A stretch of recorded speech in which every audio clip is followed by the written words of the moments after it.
Shamis maqaan koo Miimiin jedhama. Miimiin waan namni kun baay'ee asuma keessas nan tajaajila. Bakki jireenya koo Oromiyaa kondominiyeemii asuma kana jechuudha. Dhuga baatiin koo waa lamadha kan inni dhugaa bahu. Inni guddaan waa'ee nageenya koo isin iyyuu beektu yeroo yerootti Waaqayyo maal keessa kana dabarsee maal akka narraa cabsee mana koorraa dhala koorraa gaa'ela koorraa narraa cabsee isin fuuldura akka kanatti akka dhaabachuu dandeessa na godheef galata isaa Kiristoosaaf fudhatu jira.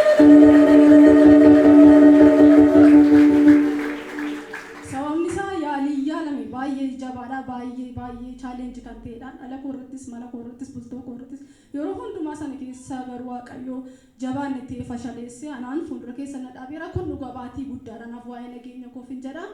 Inni biraan garuu waa'ee foon kootiif wanta Waaqayyo miraakil afaan harka koo afaan irra na keessisee yeroo baay'ee raajiin nama harka afaan irra keessisu qaba Waaqayyo.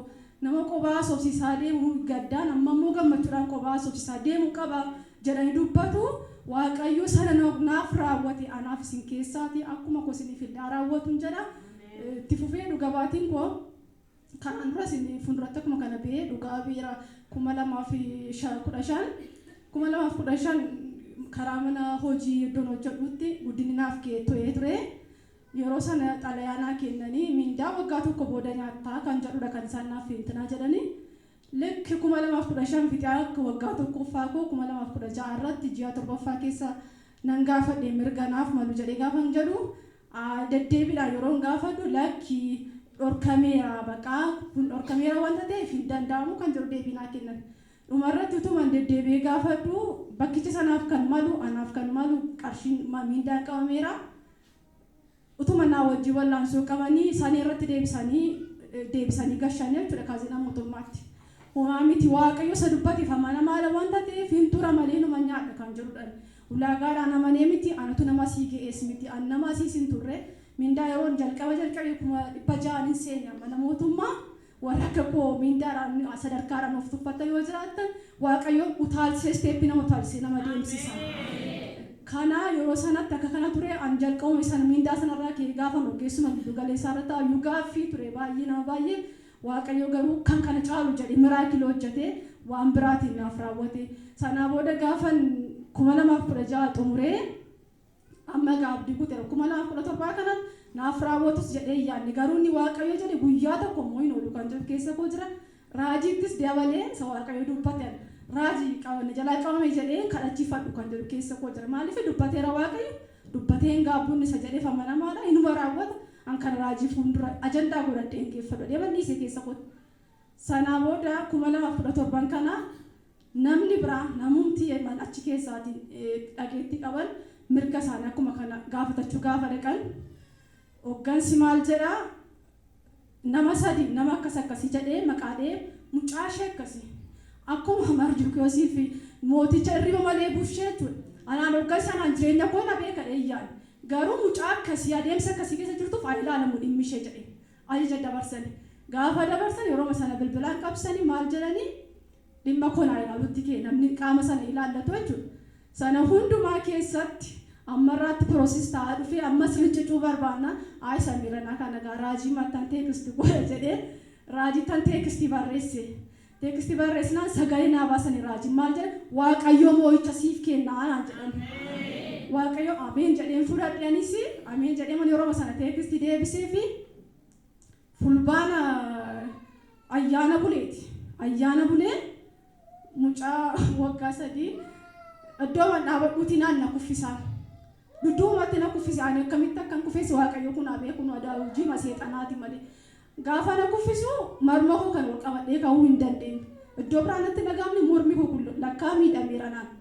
Gaafa na miidhamu abbaa warraa koo dhaqee mana yaala gaafa gaafatu daftee iskaanii akaatu malee rakkoo biraa ta'uu danda'a amma mana yaalaarra hin jiru ta'e bulee isaa deemaa ayyaana waan ta'eef jedhe.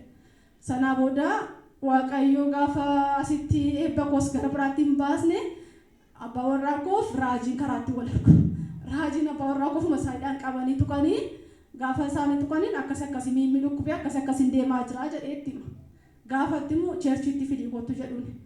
Galgala gaafa cheerchiitti isaan guyyaa ayyaana yeroo isaanii nuuf ga'intinaa jedhanii mana isaaniitti boqochuun irra jiru nuu dhufanii ayyaana bulee kana asitti nan dhufne wanti ta'e waan biraadha gaafa natti nu galee eebba ishee balu qabnee waan jirruuf qindoonee torkiidhaan hiinee waan jirruuf sana dhuftee akka isheen hin argineef hin hiikkannee fi fuuldura keenya dhoomsisuu barbaanneetu kan jedhudha kan narraantinaa jedhee Waaqayyo garuu yeroo dhiyootti akka raajiin waa'ee fayyaa koyyuun kadhanne naan jedhe gaafa natti dursanii isaan waa'ee fayyaa kee osoo hin taane eebba kee qabame akka gadhiisamudha kan isaan kadhatanii eebba ishee warri qabdan jedhanii kadhatanii lakkaa kanaaf eebba fuuldura kee jiru argeetu diinni kan kaasi gochuu barbaadu naan jedhe natti hime sanaa booda nan galee nan fayye Waaqayyo fagalatu hin turre hin bullee eebbi koo qabame gannaaf dhiifame Waaqayyo fagalatu.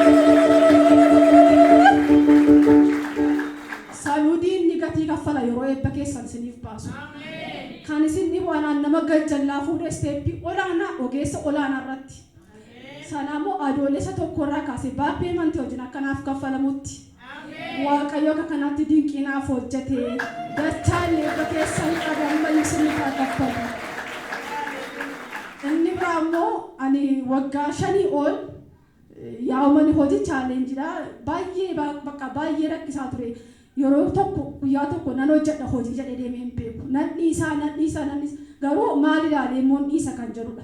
Yeroo hundumaa ani Waaqayyo isa jedhuun as dhufee asitti boqodha maaliif guyyaan tokko jira kan jedhu. Yeroo hundumaa bakka mana kodha samboorsaa baadhee ba'u amboo aaman deemaa hungumaan deema bakka yaa Waaqayyo jechaan deema. Sana keessatti adeemsa koo keessatti namnumti bakkuma chaalenjii adeemsa sanaa dadhabee hojii gadhiisee jira. Iyyatee jechuudha. Ani garuu yaa Waaqayyooti na wajjin jirtu ani hojii hin gadhiisu jedhama. Yeroo dhufu karaa lallabaas ta'u karaa waama adda addaa bakka naaf darba bakka naa ergaama godheen fudhadhee gala. Isa dhumaa amma yeroo itti na kaasuuf jedhetti ji'a 11ffaa fulbaanuma adoolessuma keessa ji'a 11ffaa adoolessa keessa alaqaan koo akkan ka'uuf bakka koo namni biraa namni ulaakaa guutu akka dhufuuf iyyata barreessee xalayaa barreessee humna namaatiif kenna. Humna namaatiif kennee nama ulaagaa guutuu dorgomee akkanaaf dhiyaatu an jalqabuma gaafa xalayaan duraan naaf kennamu ulaagaan guutuu isheen bakka kanatti asii ishee kaasaa kan biraa fidaa jedhamee Waaqayyosuma jedheef raajiin karaa raajis utuu xinnoo irraa si dhiibanii guddaatti horsifta Waaqayyoon naan jedhan.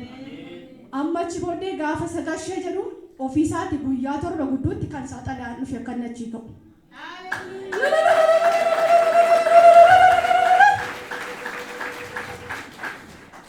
Warrumti wal wajjin hidhaa turan immoo deebisanii utuu siin asii kaata jedhanii ati isa kaastee mindaa kana nyaachuuf naan jedhe.